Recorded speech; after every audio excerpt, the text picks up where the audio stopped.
Suatu hari seorang yogis ahli yoga, dan seorang pendeta bersekongkol ingin memperdaya iman Abu Nawas dalam sebuah pengembaraan. Setelah semua rencana siap disusun, mereka berangkat menemui Abu Nawas di kediamannya. Ketika mereka datang, Abu Nawas sedang melakukan salat 2 rakaat. Setelah dipersilahkan masuk oleh istri Abu Nawas, mereka masuk dan menunggu sambil berbincang-bincang santai. Seusai salat, Abu Nawas menyambut mereka. Abu Nawas dan para tamunya bercakap-cakap sejenak. Mulailah mereka menyampaikan maksud mereka. "Wahai Abu Nawas, kami berdua sebenarnya ingin mengajak engkau melakukan pengembaraan suci. Kalau engkau tidak keberatan, bergabunglah bersama kami," kata ahli yoga, dengan senang hati. "Lalu kapan rencananya?" tanya Abu Nawas polos. "Besok pagi," kata pendeta. "Baiklah, kalau begitu kita bertemu di warung teh besok," kata Abu Nawas menyanggupi. Hari berikutnya mereka bertemu di warung teh. Setelah semua berkumpul, mereka pun mulai berangkat. Di tengah perjalanan mereka mulai diserang rasa lapar. Akan tetapi mereka tidak punya apa-apa untuk dimakan, dan sesuai kesepakatan sebelumnya mereka juga tidak boleh sarapan sebelum berangkat.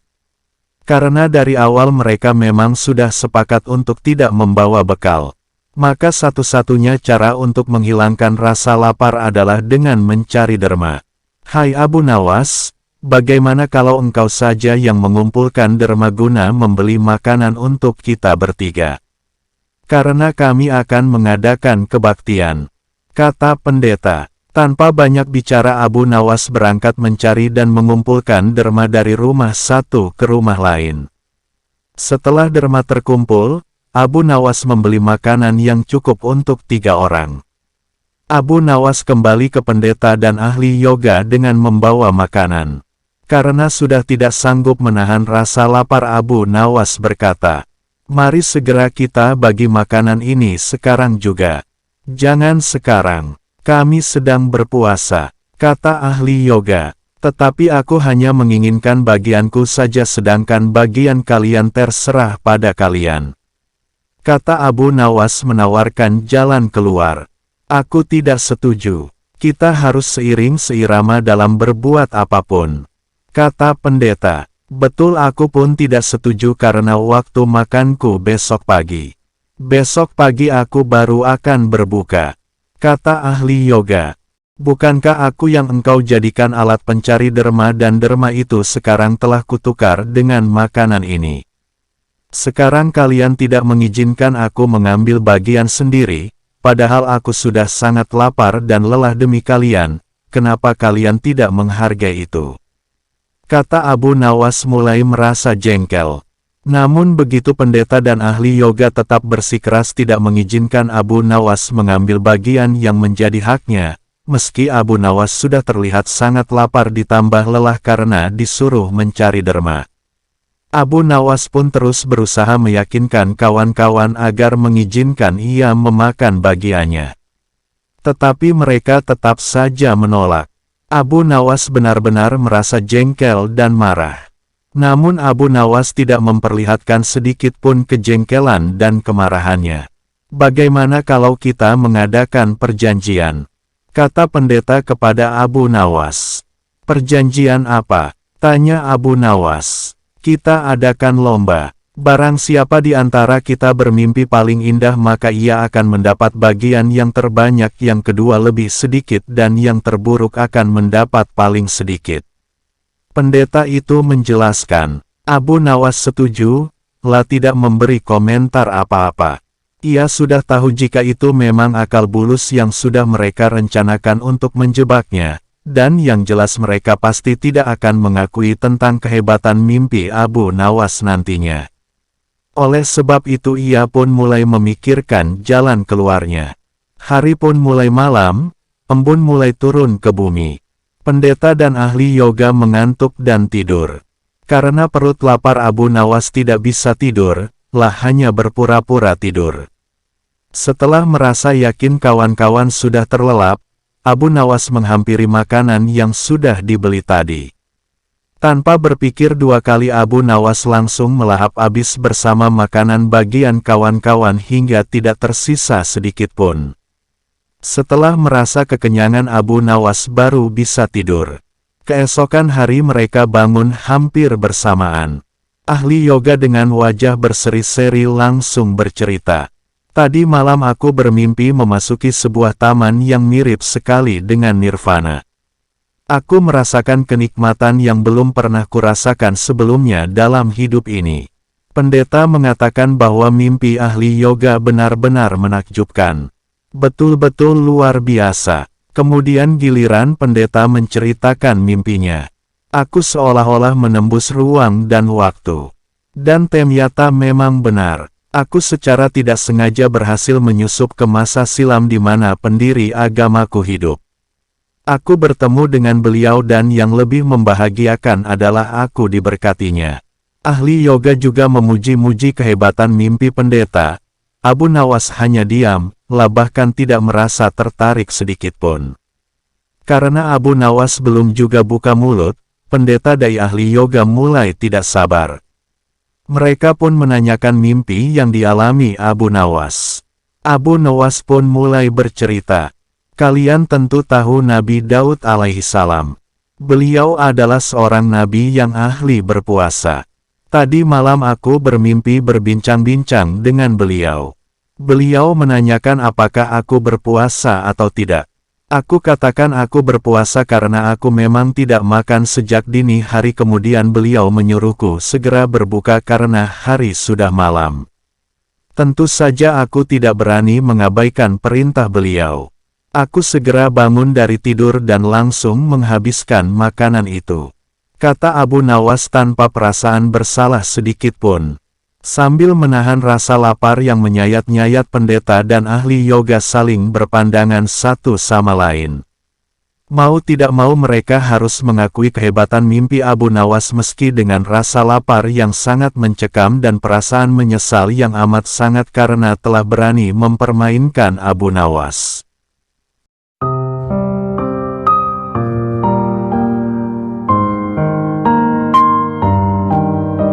Suatu hari Baginda ingin mengadakan pesta di istananya. Ia berencana mengundang semua pembesar-pembesar negeri dan juga pembesar-pembesar negeri tetangga. Tetapi, pesta yang akan diadakan kali ini sangatlah berbeda, karena Baginda Raja menyelipkan sebuah rencana untuk mengerjai Abu Nawas dan kali ini Baginda sangat yakin jika Abu Nawas akan masuk ke dalam perangkap. Tibalah pada hari yang sudah ditentukan untuk menggelar pesta.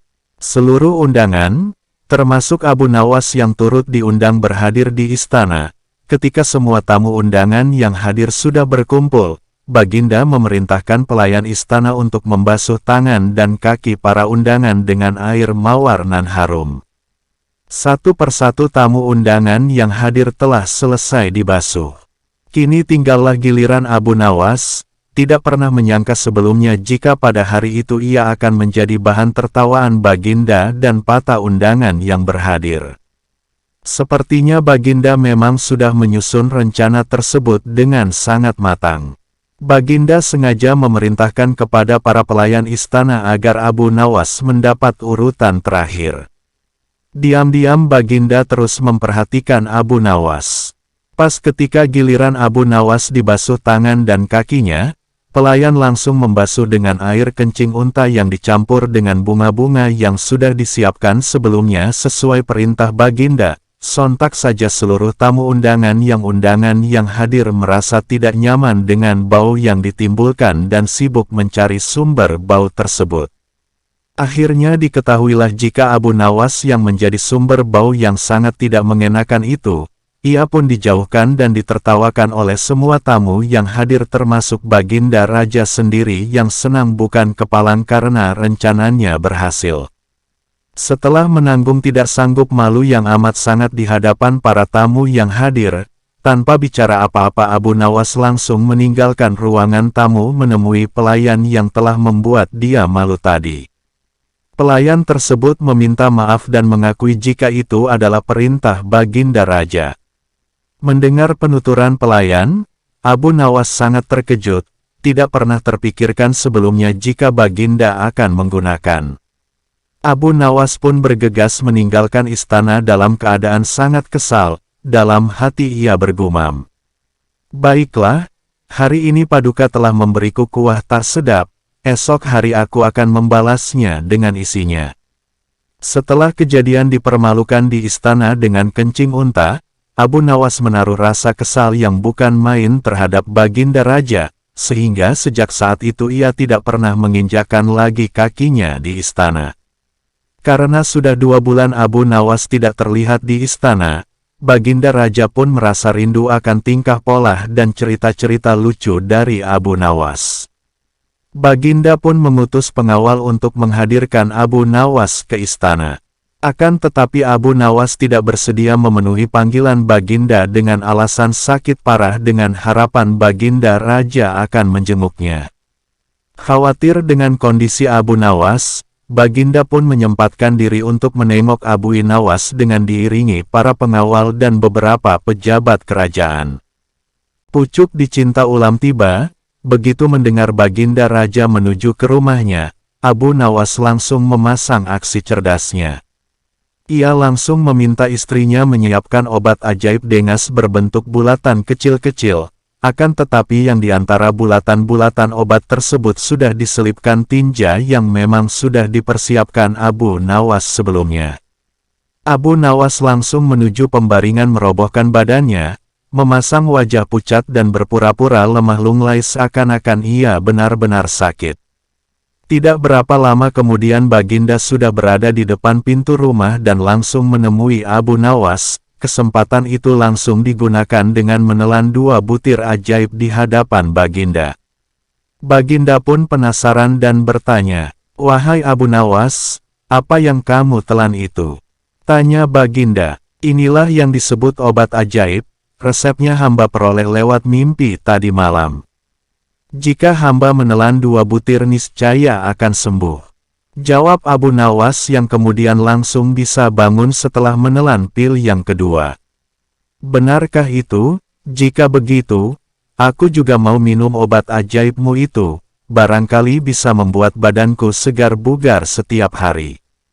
Kata Baginda bersemangat. "Baiklah tuanku, hamba tidak bisa menolak keinginan Baginda. Baginda berbaringlah dulu dan pejamkan mata seperti hamba sekarang ini. Tidak boleh duduk, apalagi berdiri," kata Abu Nawas sambil mempraktekkan. Baginda Raja pun segera menuruti perintah Abu Nawas. Begitu mata Raja terpejam, Abu Nawas cepat-cepat memasukkan butiran kotoran tadi ke mulut Baginda Raja. Spontan saja Baginda Raja bangkit membelalakkan matanya. "Hai Abu Nawas, sepertinya engkau memberiku makan tinja ya. Akan kuhukum berat engkau," kata Baginda. Abu Nawas pun segera bersimpuh memberi hormat kepada Baginda. "Ampun Baginda, apakah Baginda masih ingat? 2 bulan yang lalu dalam sebuah pesta di istana Baginda telah lebih dahulu memberi hamba kuahnya kencing unta. Oleh sebab itu untuk membalas kebaikan Baginda maka sekarang hamba memberi isinya, kotoran unta. Jikalau bukan karena kejadian itu, hamba tidak akan berani melakukan ini pada Baginda. Jika Baginda bersikeras ingin menghukum hamba, maka kejadian ini akan hamba beritahukan kepada orang lain," kata Abu Nawas. Mendengar penuturan Abu Nawas, Baginda pun merasa risau takut jika orang mengetahui jika ia telah memakan kotoran unta atas perintah Abu Nawas. "Baiklah Abu Nawas, karena kejahilanku kemarin maka aku memaafkanmu.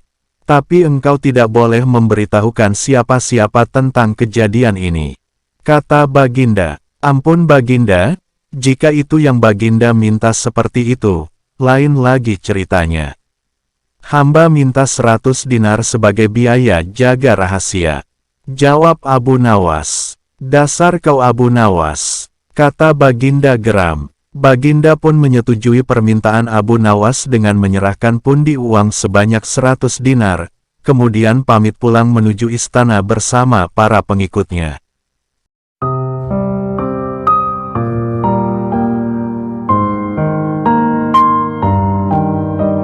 Suatu hari Baginda Raja Harun al-Rasyid diserang penyakit yang sangat aneh.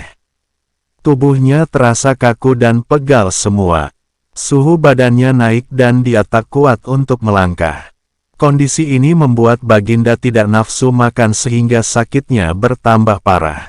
Bermacam tabib sudah didatangkan ke istana untuk mengobati Baginda, tetapi tidak satu pun berhasil. Baginda Raja tidak mau menyerah begitu saja. Tekad beliau untuk segera sembuh dan beraktivitas lagi sangatlah besar. Baginda akhirnya membuat sebuah pengumuman sayembara. Barang siapa dapat menyembuhkan Baginda, maka dia akan diberi hadiah yang besar. Berita sayembara itu pun sampai ke telinga oleh Abu Nawas. Ia pun tertarik untuk mengikutinya. Ia mulai memutar otaknya memikirkan cara menyembuhkan Baginda Raja. Tidak berapa lama kemudian ia menuju istana untuk mengajukan diri mengobati Baginda Raja. Baginda sangat terkejut melihat pengajuan diri Abu Nawas, mengingat ia bukanlah tabib. Rasanya Abu Nawas tidak mungkin dapat mengobati Baginda. Wahai Abu Nawas, setahuku kamu itu bukan seorang tabib, tapi mengapa engkau mengikuti sayembara ini? Tanya Baginda heran. Abu Nawas hanya tersenyum mendengar pertanyaan Baginda. Dengan segala kecerdasan pikirannya, akhirnya Abu Nawas berhasil meyakinkan Baginda untuk mempercayainya. Abu Nawas memulai dengan menanyakan kondisi Baginda, mengobservasi dan menganalisa penyakit yang dialami Baginda. Baginda mengeluhkan kepada Abu Nawas jika ia tidak mengerti apa penyakit yang sedang ia alami, karena belum ada satu orang tabib pun yang berhasil mengobatinya. Ia mengeluhkan rasa sakit dan panas di sekujur tubuhnya. Abu Nawas tertawa ketika mendengar keluhan sakit Baginda. Baginda pun merasa tersinggung dengan respon Abu Nawas tersebut. Hai Abu Nawas, kenapa engkau tertawa mendengar keluhanku? Tanya Baginda kesal. Tidak Paduka, kalau penyakit seperti itu gampang sekali menemukan obatnya.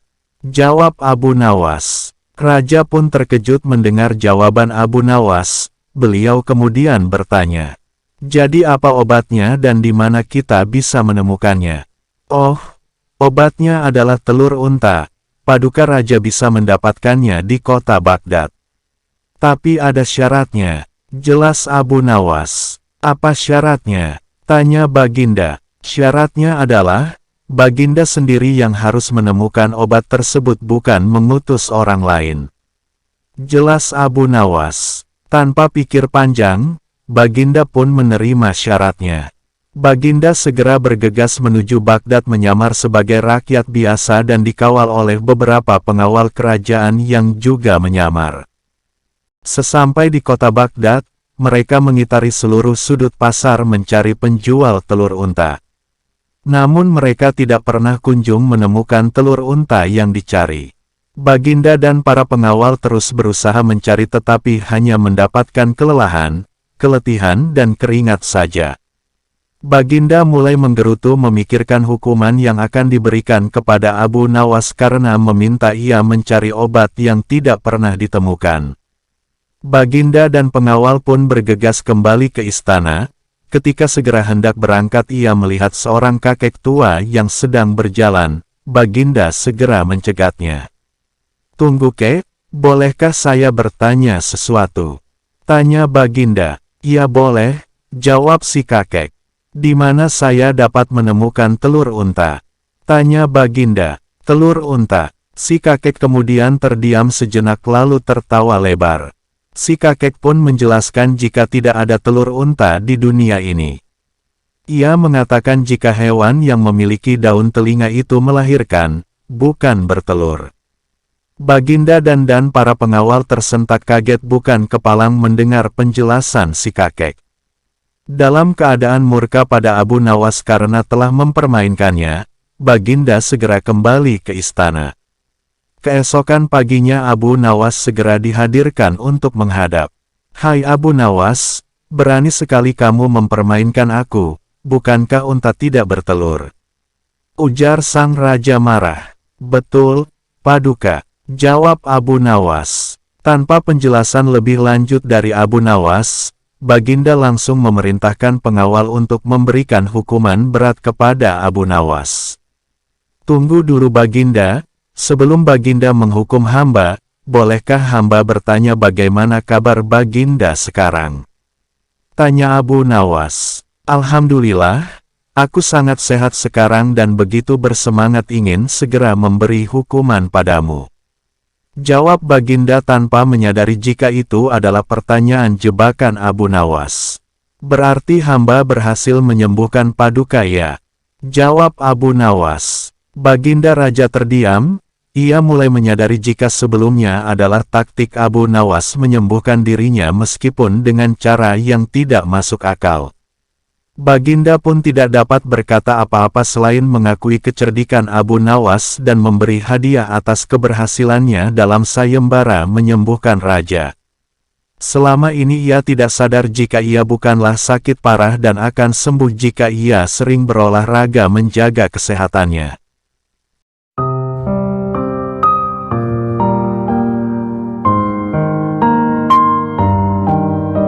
Pada suatu hari di kerajaan yang dipimpin oleh Raja Harun al-Rasyid telah terjadi huru-hara. Rakyatnya tidak lagi mendapat ketenangan seperti biasanya karena telah terjadi penculikan dan pembunuhan yang misterius.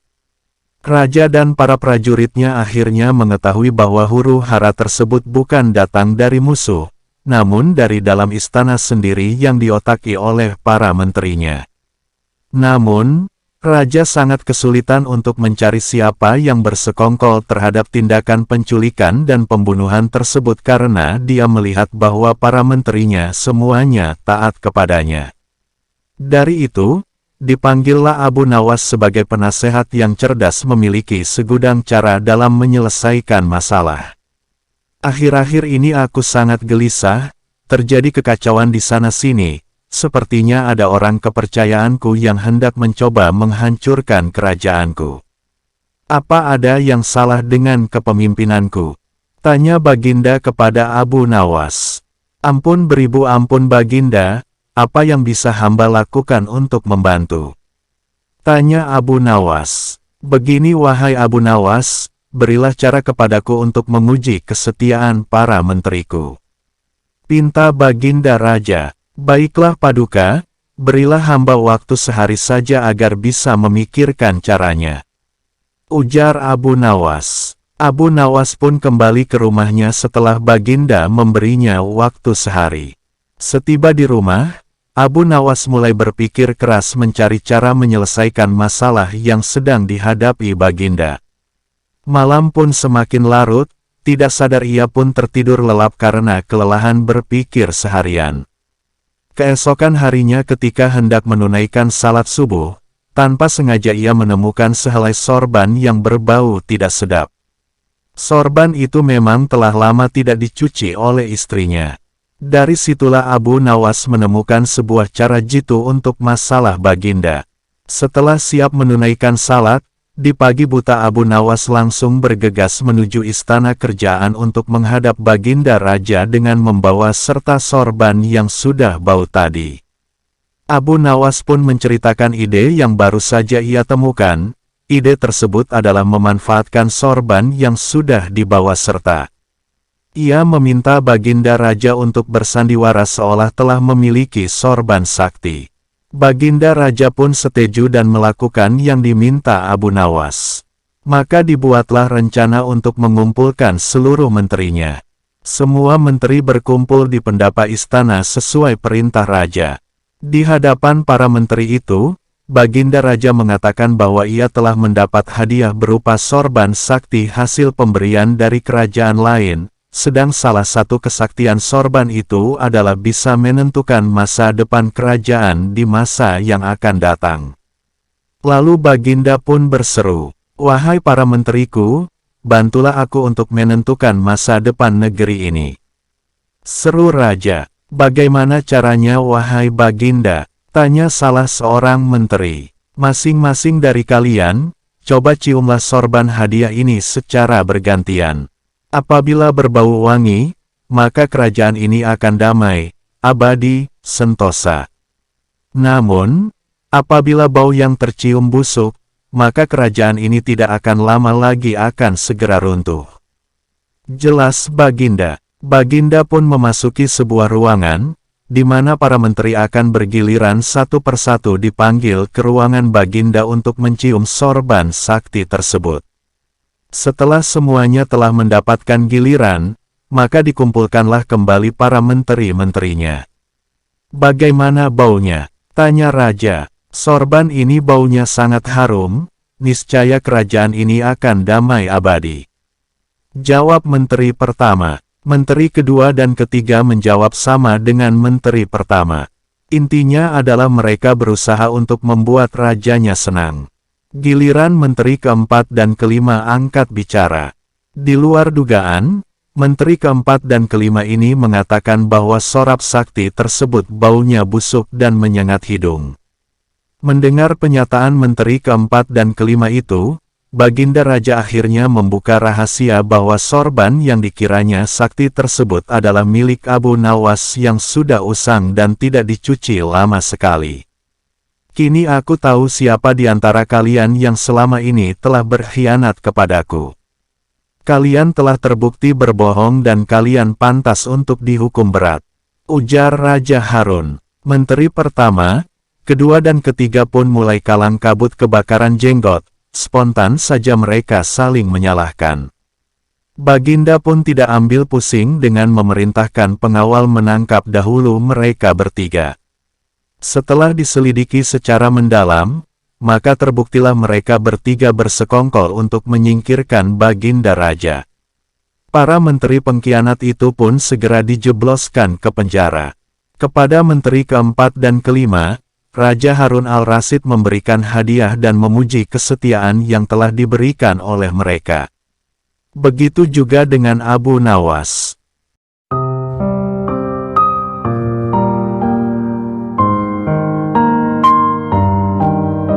Kisah ini mirip dengan kejadian pada masa Nabi Sulaiman ketika masih muda. Entah sudah berapa hari kasus seorang anak bayi yang diakui oleh dua orang ibu yang sama-sama sangat ingin memiliki anak. Hakim pun rupanya mengalami kesulitan memutuskan dan menentukan perempuan yang menjadi ibu bayi itu sebenarnya. Kasus ini sudah berlarut-larut tanpa ada keputusan yang jelas. Hakim akhirnya menghadap Baginda Raja untuk meminta bantuan.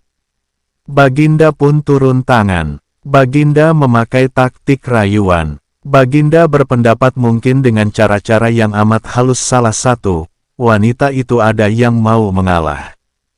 Tetapi kebijaksanaan Baginda Raja Harun al-Rasyid justru membuat kedua perempuan makin mati-matian saling mengaku bahwa bayi itu adalah anaknya.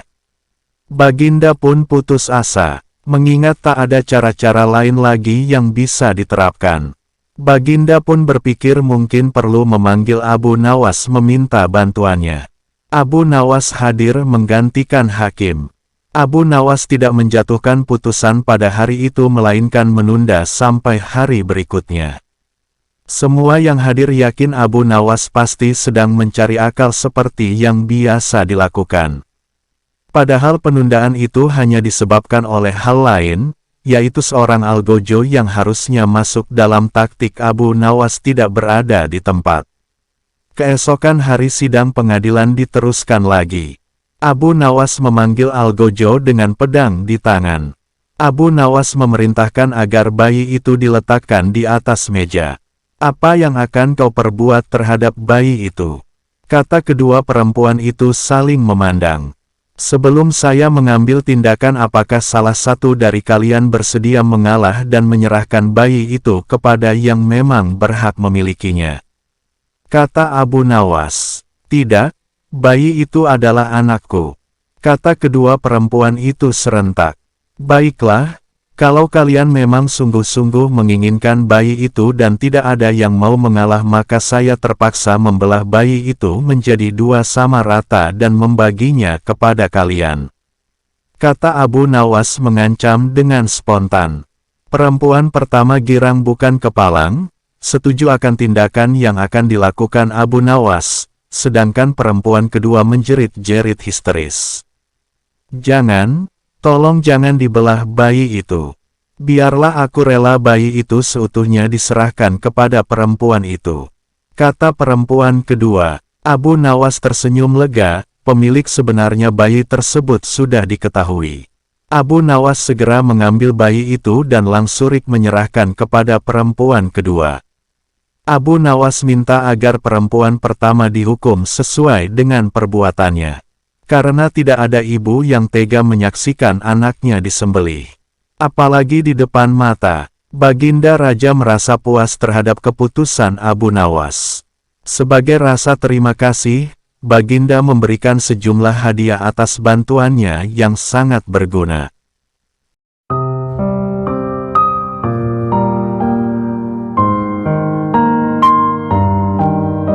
Pada suatu hari, Baginda Raja memanggil Abu Nawas menghadap ke istana. Seperti biasanya Baginda ingin menguji kecerdikan Abu Nawas sejauh mana ia bisa lolos dari hukuman Baginda. Sesampainya Abu Nawas menghadap, Baginda mulai bertitah. "Hai, Abu Nawas, aku menginginkan 6 ekor lembu berjenggot dan pandai bicara. Aku ingin engkau mendatangkan mereka dalam waktu seminggu. Jika gagal, aku akan menggantungmu." Kata Baginda mengancam. Tidak ada pilihan lain bagi Abu Nawas selain menyanggupinya. "Baiklah, Tuanku Syah Alam, hamba junjung tinggi titah tuanku," jawab Abu Nawas. Baginda mengira kali ini Abu Nawas pasti akan celaka. Karena tidak akan ada lembu berjenggot dan pandai bicara. Setelah menerima titah Baginda, Abu Nawas memohon diri untuk pamit pulang ke rumah. Sesampainya di rumah, Abu Nawas mulai memeras otaknya untuk mencari jalan keluar. Berhari-hari ia terus di dalam rumah tapi belum juga mendapatkan cara yang pas untuk masalah seperti itu. Hingga tibalah di pagi ke-7 yang merupakan saat-saat yang mendebarkan. Akan tetapi Abu Nawas tidak ambil pusing karena semalam ia sudah menemukan cara yang jitu untuk mengganti hukumannya yang mengancam nyawa menjadi hadiah besar. Setelah selesai mandi dan sarapan, Abu Nawas pun berangkat menuju pasar. Tujuannya adalah mencari 6 ekor lembu yang pandai bicara. Sesampainya di pasar, di tengah kerumunan orang tiba-tiba ia berteriak. "Hai orang-orang muda, hari ini hari apa?" tanya Abu Nawas. Sontak pandangan semua mengarahkan padanya. Abu Nawas pun mulai menanyai mereka satu persatu. Namun dari sekian banyak orang yang menjawab, sebagian besar dari mereka tidak bisa menjawab dengan benar. Abu Nawas pun memperlihatkan kegeramannya pada orang-orang yang tidak bisa menjawab tadi. Begitu saja tidak bisa menjawab.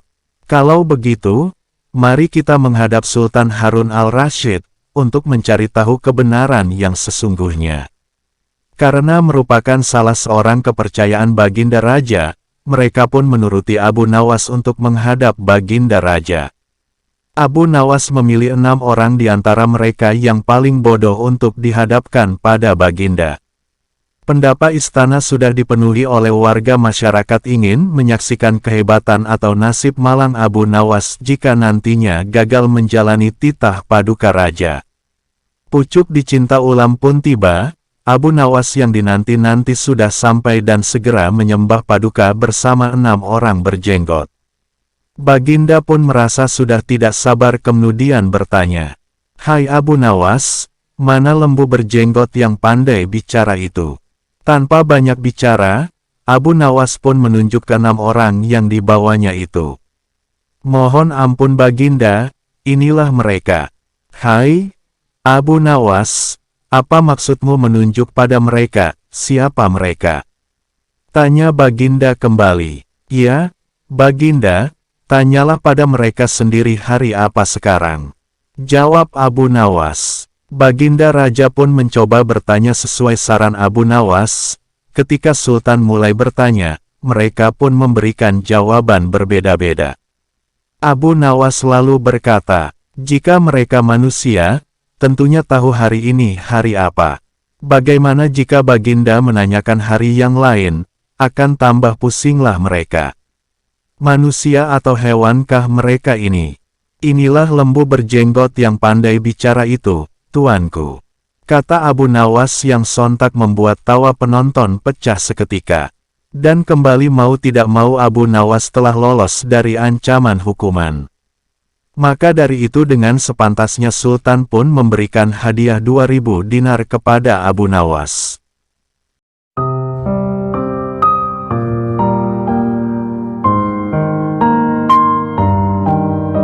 Suatu hari, beberapa orang kawan-kawan Abu Nawas merencanakan sebuah perjalanan wisata ke hutan. Agar perjalanan tidak menjadi membosankan, diajaklah Abu Nawas untuk ikut serta.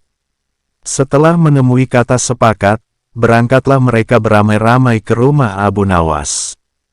Sesampainya di rumah Abu Nawas, mereka pun menceritakan maksud dan tujuan kedatangan mereka.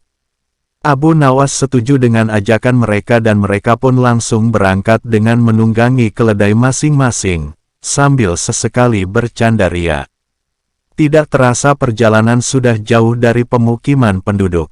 Tibalah mereka di pertigaan jalan yang sunyi dan tidak ada siapapun di sana selain mereka sendiri. Mereka pun berhenti. Di pertigaan jalan itu, mereka mulai ragu-ragu, karena ada dua jalan yang menuju ke hutan, yang satu jalan menuju hutan wisata dan satunya lagi jalan menuju hutan rimba yang penuh dengan binatang buasnya. Sebagai seorang yang bijak, Abu Nawas menyarankan untuk tidak meneruskan perjalanan, karena bila salah pilih jalan maka bahaya yang akan mengancam, tetapi salah seorang dari mereka tiba-tiba berkata, "Aku mempunyai dua orang sahabat yang tinggal dekat semak-semak sebelah sana. Mereka adalah saudara kembar identik. Tidak ada seorang pun yang bisa membedakan keduanya karena rupa mereka begitu mirip, tapi perbedaan mereka yang satu selalu berkata jujur sedangkan yang lainnya selalu berkata bohong. Dan mereka adalah orang-orang aneh karena mereka hanya mau menjawab satu pertanyaan saja. Apakah engkau bisa mengenali salah satu dari mereka yang selalu berkata benar?" Tanya Abu Nawas. "Tidak," jawab kawan Abu Nawas singkat.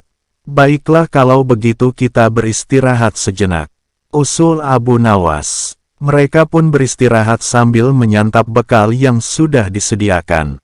Seusai makan mereka berangkat menuju ke rumah yang dihuni dua orang kembar bersaudara itu. Setelah pintu dibuka, maka keluarlah salah seorang dari dua orang kembar bersaudara itu. "Maaf, aku sangat sibuk hari ini. Engkau hanya boleh mengajukan satu pertanyaan saja. Tidak boleh lebih," katanya. Kemudian Abu Nawas menghampiri orang itu dan berbisik. Orang itu pun juga menjawab dengan cara berbisik pula kepada Abu Nawas. Abu Nawas mengucapkan terima kasih dan segera mohon diri. "Hutan yang kita tuju melewati jalan sebelah kanan," kata Abu Nawas mantap kepada kawan-kawan. "Bagaimana kau bisa memutuskan harus menempuh jalan sebelah kanan? Sedangkan kita tidak tahu apakah orang yang kita tanya itu orang yang selalu berkata benar atau yang selalu berkata bohong?" Tanya salah seorang dari mereka. "Karena orang yang kutanya menunjukkan jalan yang sebelah kiri," kata Abu Nawas. Karena masih belum mengerti juga, maka Abu Nawas menjelaskan, "Tadi aku bertanya, apa yang akan dikatakan saudaramu bila aku bertanya jalan yang mana yang menuju hutan yang indah? Bila jalan yang benar itu sebelah kanan dan bila orang itu kebetulan yang selalu berkata benar maka ia akan menjawab, jalan sebelah kiri, karena ia tahu saudara kembarnya akan mengatakan jalan sebelah kiri sebab saudara kembarnya selalu berbohong.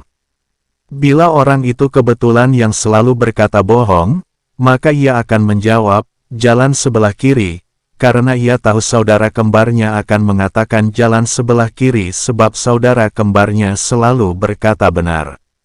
Mendengar penjelasan Abu Nawas, barulah kawan-kawan mengerti. Mereka pun segera berangkat menuju hutan wisata tujuan mereka.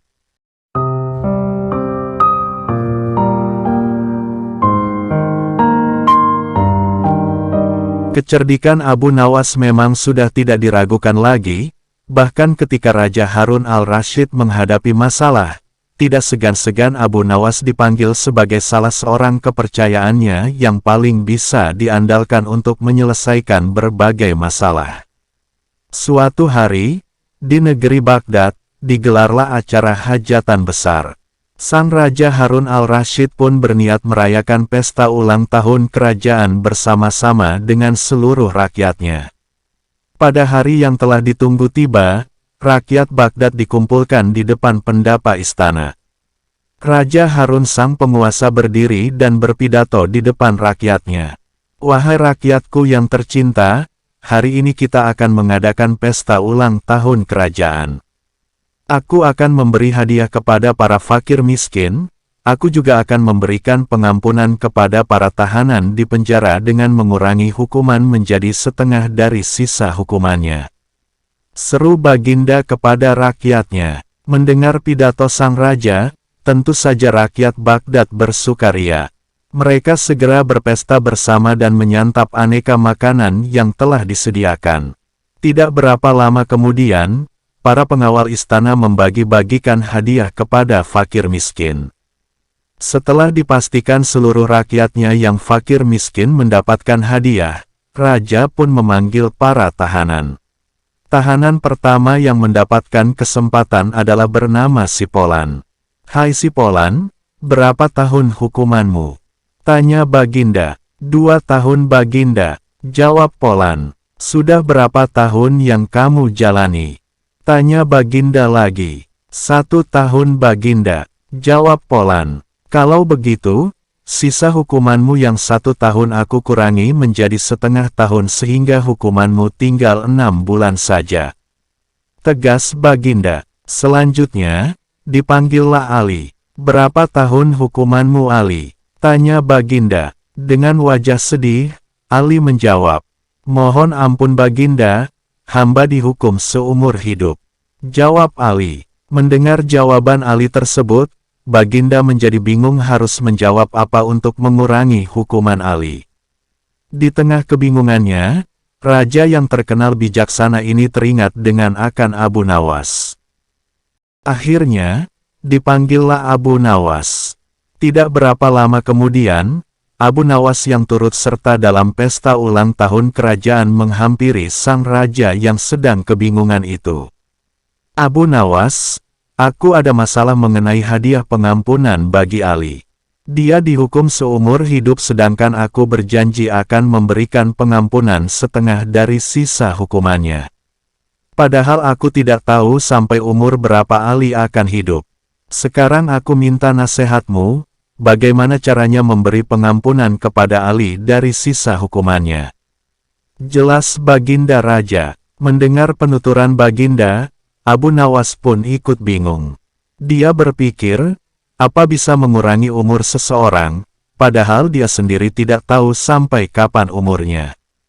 "Hamba minta waktu Baginda," ujar Abu Nawas. Baginda pun akhirnya memberikan waktu sehari semalam saja untuk Abu Nawas, tidak boleh lebih. Jadi, besok pagi Abu Nawas harus memberikan jawabannya. Sesampainya di rumah, Abu Nawas pun berpikir keras untuk menemukan pemecahan masalah tersebut. Dia tidak bisa tidur karena selalu kepikiran akan hal itu. Namun, selang beberapa waktu, terlintaslah sebuah solusi di benaknya akan permasalahan tersebut. Ia pun dapat tidur nyenyak setelah itu. Pada pagi harinya, Abu Nawas pun pergi menghadap raja setelah berpamitan pada istrinya. Sesampai di istana, ia langsung menghadap Baginda dan berkata, "Hamba sudah mendapatkan cara untuk memecahkan masalah si Ali, Baginda. Begini Baginda, sebaiknya si Ali ini berada di luar penjara dan bisa bebas selama 1 hari, lalu pada esoknya, dia dimasukkan lagi ke dalam penjara selama 1 hari pula. Lusa juga demikian, sehari bebas, sehari di penjara, begitu berlangsung terus selama umur si Ali itu." Jelas Abu Nawas. Mendengar penuturan Abu Nawas, Baginda Raja tersenyum. "Engkau memang pandai Abu Nawas. Kalau begitu, kamu juga akan aku beri hadiah uang 100 dirham, ujar Baginda.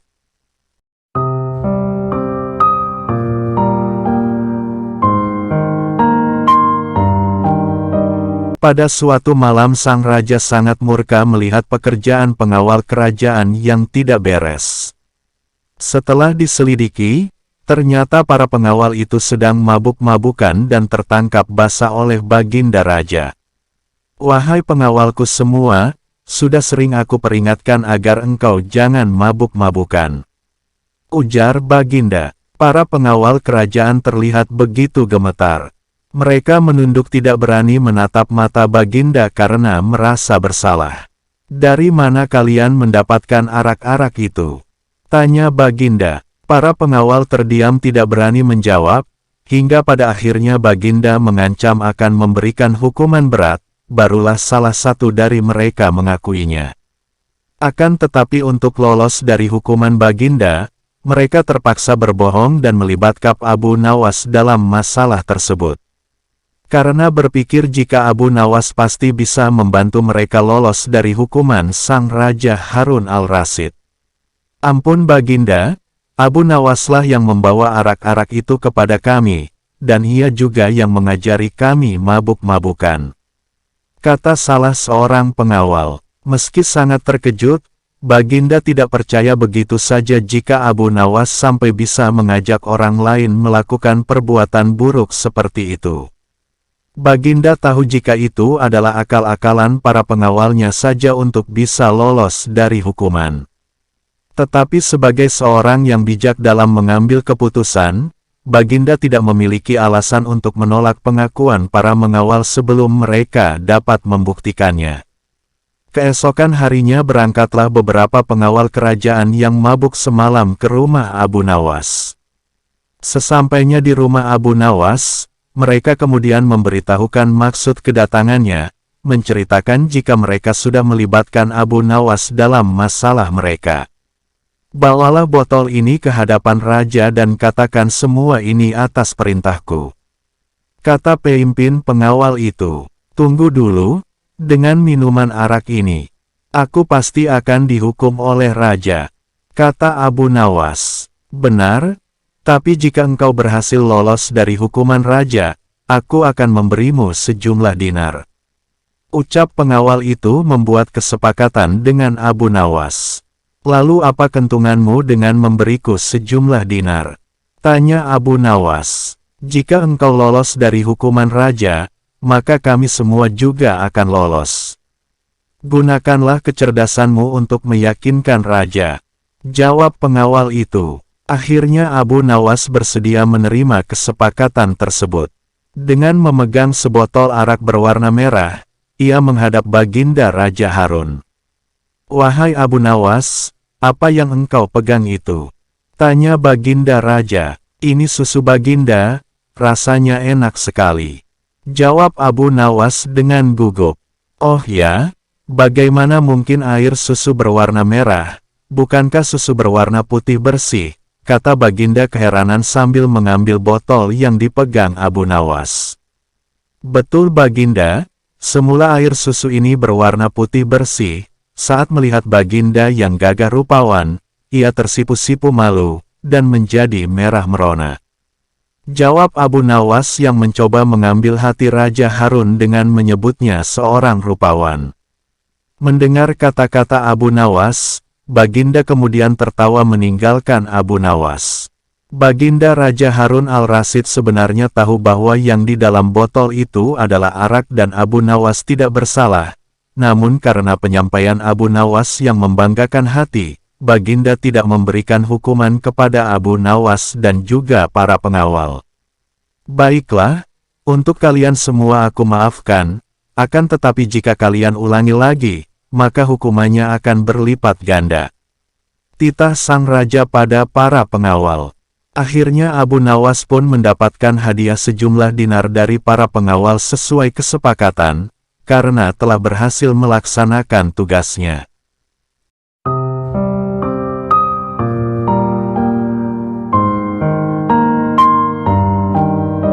Suatu hari, Baginda Raja Harun al-Rasyid sedang berpikir keras di atas singgasananya. Ia sedang memikirkan cara untuk menjebak Abu Nawas dalam sebuah kesalahan sehingga ia dapat memberi hukuman pada Abu Nawas.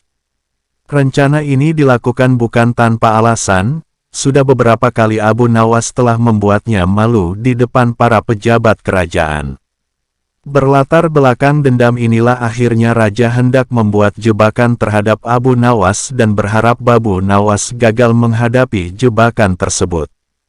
Ketika cara sudah ditemukan, segala sesuatu pun mulai dipersiapkan. Abu Nawas lalu diundang dalam sebuah jamuan makan bersama para petinggi negeri. Ketika semua tamu undangan sudah berhadir termasuk sang target si Abu Nawas. Baginda pun mulai bertanya, "Wahai Abu Nawas, di depan mejaku itu ada sepanggang daging ayam yang lezat dan enak dilahap, tolong segera ambilkan." Perintah Baginda. Abu Nawas keheranan dengan perintah Baginda, karena tidak biasanya ia disuruh mengambilkan makanan raja. Mungkin ini jebakan, sepertinya aku harus waspada, pikir Abu Nawas. Ia pun menuruti perintah Baginda. Setelah mengambil ayam panggang tersebut, Abu Nawas kemudian bermaksud memberikannya langsung kepada Baginda sesuai perintah. Namun, Baginda belum langsung menerimanya, akan tetapi ia kembali berkata, "Abu Nawas, di tangan kamu ada sepotong ayam panggang lezat, silahkan dinikmati." Segera Abu Nawas melaksanakan perintah Baginda. Akan tetapi begitu ia hendak menyantap ayam panggang tersebut, tiba-tiba Baginda kembali menyela. "Tapi ingat Abu Nawas, dengarkan dulu petunjuknya. Jika kamu memotong paha ayam itu, maka aku akan memotong pahamu, dan jika kamu memotong dada ayam itu, maka aku juga akan memotong dadamu. Tidak hanya itu saja, jika kamu memotong dan memakan kepala ayam itu, maka aku akan memotong kepalamu. Akan tetapi kalau kamu hanya mendiamkan saja ayam panggang itu, akibatnya kamu akan aku gantung."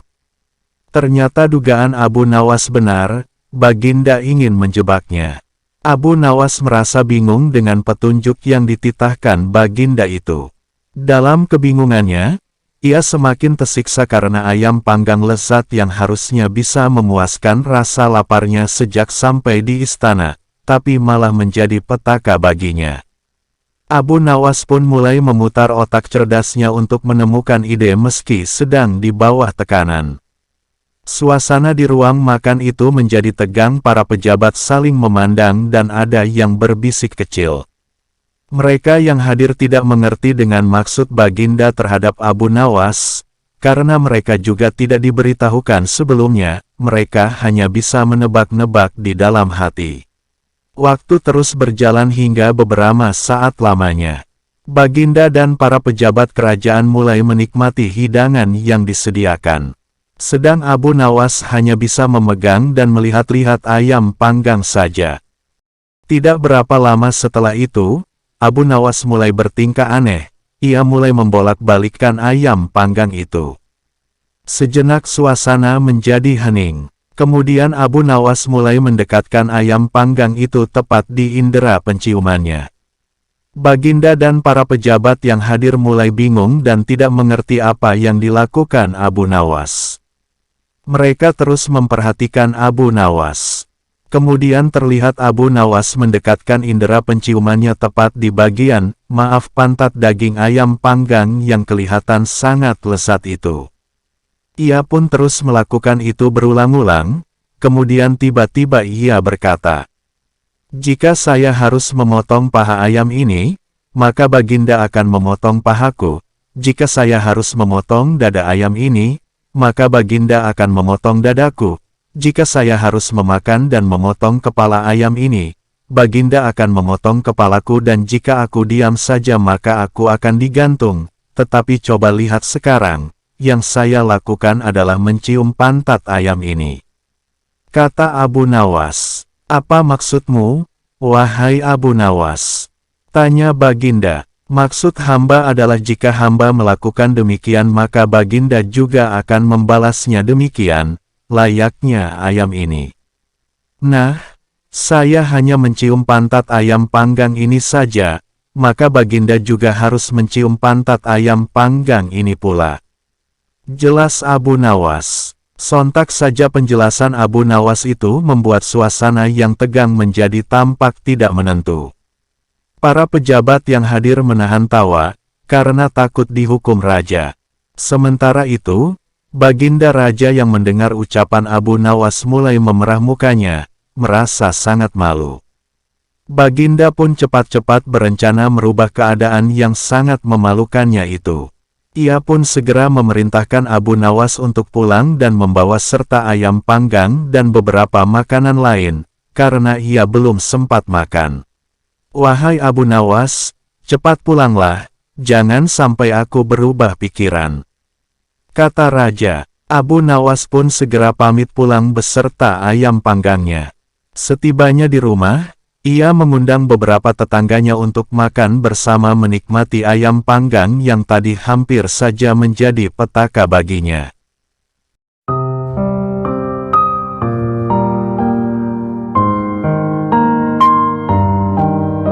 Abu Nawas mengerjai gajah. Pada suatu hari yang cerah ketika Abu Nawas sedang berjalan-jalan santai, ia tiba-tiba menjumpai ada kerumunan orang. Ia pun merasa penasaran dan kemudian bertanya kepada seseorang di sana. "Sedang ada apa di sana?" tanya Abu Nawas. "Sedang ada pertunjukan seekor gajah ajaib," jawab orang itu. "Ajaib bagaimana maksudmu?" tanya Abu Nawas kembali. Gajah itu mengerti bahasa manusia, dan ia tidak mau tunduk kepada orang lain kecuali pemiliknya. Jawab orang itu. Abu Nawas semakin penasaran dan segera menuju ke kerumunan untuk menyaksikan pertunjukan. Sesampai di kerumunan, ia melihat sang pemilik gajah ajaib dengan bangga menawarkan kepada penonton akan memberikan hadiah yang besar seandainya mereka dapat menundukkan gajah tersebut agar mau menurut dan mengangguk-anggukkan kepalanya.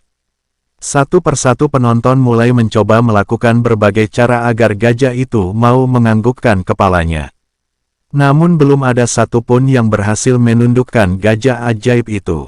Keadaan tersebut semakin membuat Abu Nawas penasaran, dan ia pun tertarik ingin menguji seberapa gigihnya gajah tersebut tunduk hanya pada pemiliknya sehingga ia tidak mau menuruti orang lain.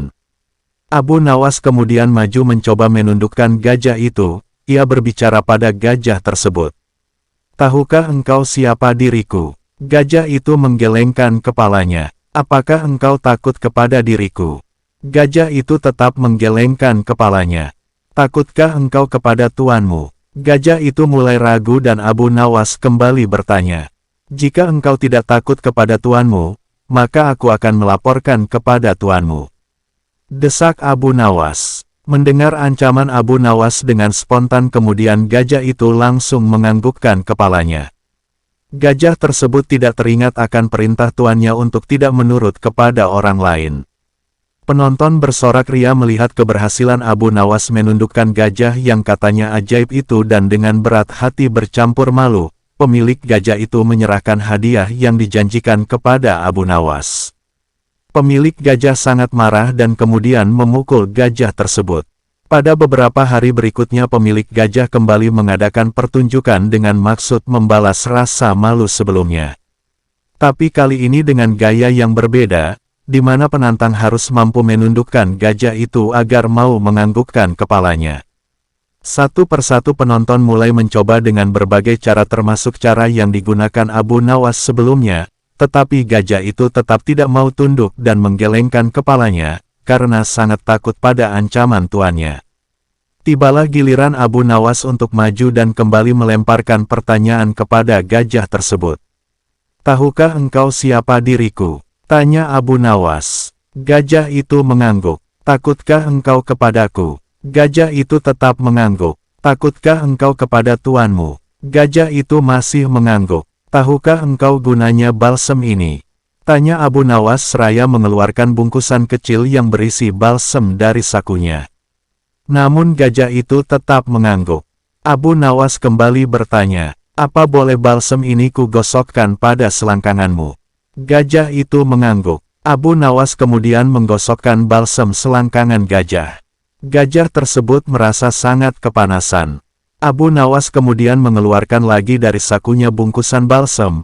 Kali ini lebih besar dan dia kembali bertanya kepada gajah tersebut. Apakah boleh aku menghabiskan balsem ini untuk kugosokkan pada selangkanganmu? Tanya Abu Nawas. Gajah itu sangat ketakutan dan lupa akan ancaman tuannya. Dengan spontan kemudian gajah itu langsung menggelengkan kepalanya. Untuk kesekian kalinya Abu Nawas dapat menundukkan gajah itu dan kembali pulang dengan membawa hadiahnya.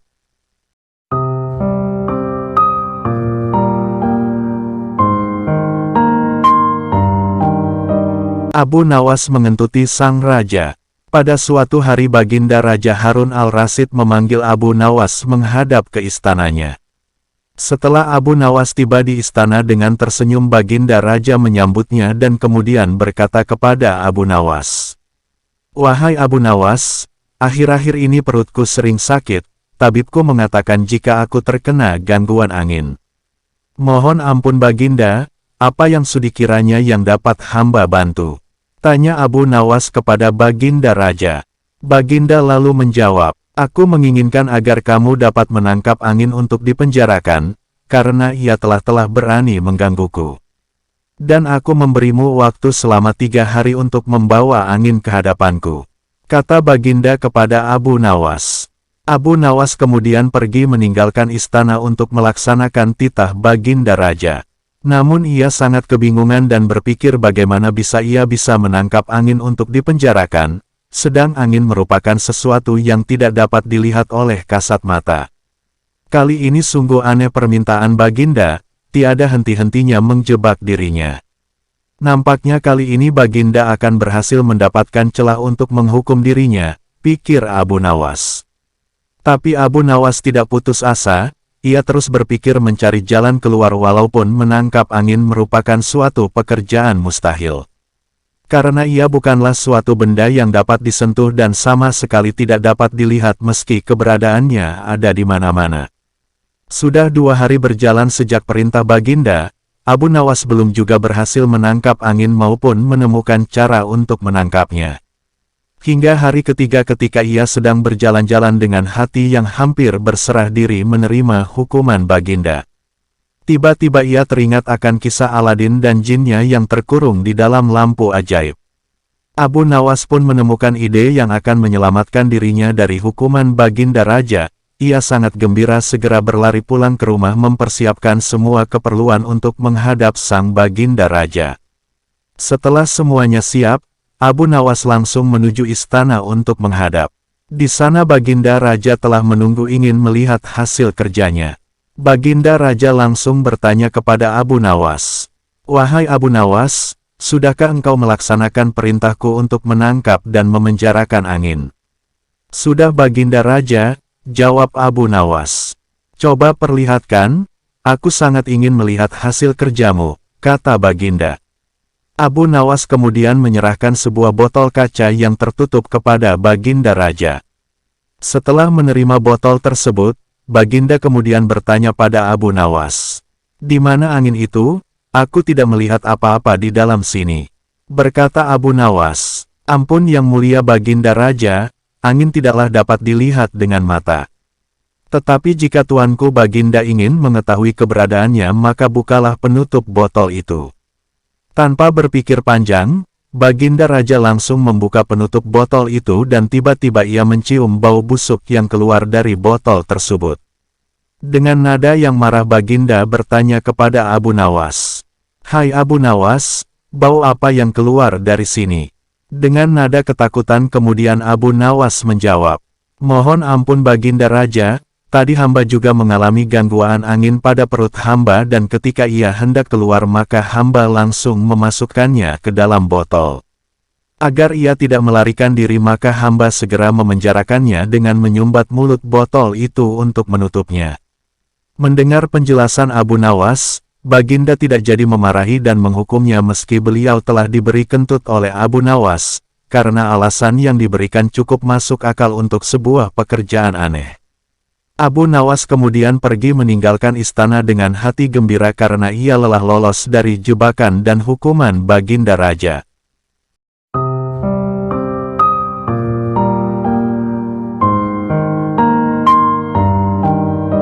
Alkisah, pada suatu malam dalam tidurnya Baginda Raja Harun al-Rasyid bermimpi bertemu seorang lelaki tua. dalam mimpinya laki-laki itu tua berpesan kepadanya jika negeri yang dipimpinnya akan ditimpa musibah. Oleh sebab itu, agar dapat menghindari bencana itu ia harus mengusir seorang penduduk negerinya yang bernama Abu Nawas. Esoknya setelah ia terbangun Baginda Raja mulai gelisah hatinya mengingat mimpi yang dialami semalam. Ia kemudian memerintahkan kepada pesuruhnya untuk menghadirkan Abu Nawas ke istana. Tatkala Abu Nawas telah berada di istana, Baginda kemudian berkata kepada Abu Nawas, "Hai Abu Nawas, semalam aku bermimpi yang sangat aneh dan aku merasakan jika mimpi itu adalah suatu pertanda buruk bagi negeriku. Dalam mimpiku aku bertemu seorang laki-laki tua yang memakai pakaian serba putih. Ia mengatakan kepadaku jika negeri ini akan ditimpa bencana yang sangat besar. Agar itu tidak terjadi, ia berpesan agar aku mengusir seorang rakyatku dari negeri ini yang bernama Abu Nawas, dan ia juga mengatakan jika Abu Nawas itu ingin kembali maka hendaklah dia tidak berpijak di atas bumi atau mengendarai tunggangan apapun, tapi jika ia tidak bisa melakukan seperti itu maka ia tidak boleh lagi kembali ke negeri ini. Oleh sebab mimpi itu maka aku yakin ada sebuah kesialan atas dirimu. Maka aku memutuskan untuk mengusirmu dari negeri ini," kata Baginda. Dengan perasaan yang berkecamuk setelah mendengarkan perintah Baginda Raja atas pengusiran dirinya, Abu Nawas kemudian meninggalkan istana dan kembali ke rumah. Ia menceritakan kepada istrinya tentang apa yang telah dititahkan Raja kepadanya. Istrinya merasa sangat sedih. Abu Nawas kemudian pergi meninggalkan keluarganya dengan bekal yang dibawa seadanya. Ketika dalam perjalanan ia terus memohon kepada Tuhan agar diberi petunjuk, ia pun terus memutar otaknya agar dapat keluar dari masalah itu. Abu Nawas terus berjalan tanpa tujuan yang pasti hingga ia berada di sebuah negeri. Selama beberapa hari di sana ia terus berpikir bagaimana cara ia kembali ke negeri Baghdad tanpa melanggar apa yang telah dipesankan Raja kepadanya, yaitu tidak boleh menginjak bumi dan tidak pula mengendarai tunggangan apapun. Bukan Abu Nawas namanya jika ia memiliki keputusasaan. Abu Nawas tidak berputus asa atas apa yang telah menimpanya. Meskipun alasan yang membuat ia diusir sama sekali tidak masuk akal, ia menerimanya dengan ikhlas, selalu berdoa kepada Allah dan berpikir untuk bisa keluar dari setiap masalah yang menimpanya. Tibalah pada suatu hari ia merasa rindu berat kepada keluarganya di negeri Baghdad. Namun ia belum menemukan cara untuk kembali, hingga pada suatu hari lain tiba-tiba dia menemukan sebuah cara yang sangat masuk akal dan tidak membuatnya melanggar perintah raja. Setelah ia menemukan cara tersebut, Abu Nawas segera mempersiapkan segala sesuatu dan bersiap-siap untuk kembali ke kampung halamannya. Kabar kembalinya Abu Nawas mulai tersebar dalam negeri hingga ke telinga Baginda. Rakyat menyambut gembira kepulangan Abu Nawas karena kecintaan akan dirinya. Baginda Raja juga ikut senang, tapi dalam suasana yang berbeda. Jika rakyat senang karena mereka menyukai Abu Nawas, Baginda Raja senang karena kali ini ia dapat leluasa memberi hukuman kepada Abu Nawas. Baginda berpikir pasti mustahil Abu Nawas dapat kembali tanpa berpijak pada bumi atau menunggangi sesuatu. Tibalah Abu Nawas di istana dan menghadap Baginda Raja. Kehadirannya di istana membuat Baginda Raja sangat kaget ketika melihat Abu Nawas bergelantungan mengikat dirinya di bawah seekor keledai, dan kemudian Abu Nawas berkata kepada Baginda Raja, "Wahai Baginda Raja, bukankah engkau telah mengusirku dari negeri ini, dan melarangku kembali dengan berjalan memijak bumi dan tidak pula boleh menunggang apapun?" Melihat tingkah pola dan alasan yang diberikan Abu Nawas, Baginda Raja pun merasa masuk akal dan sangat memuaskan beliau. Akhirnya Abu Nawas bisa kembali ke keluarganya dan terbebas dari hukuman Baginda Raja.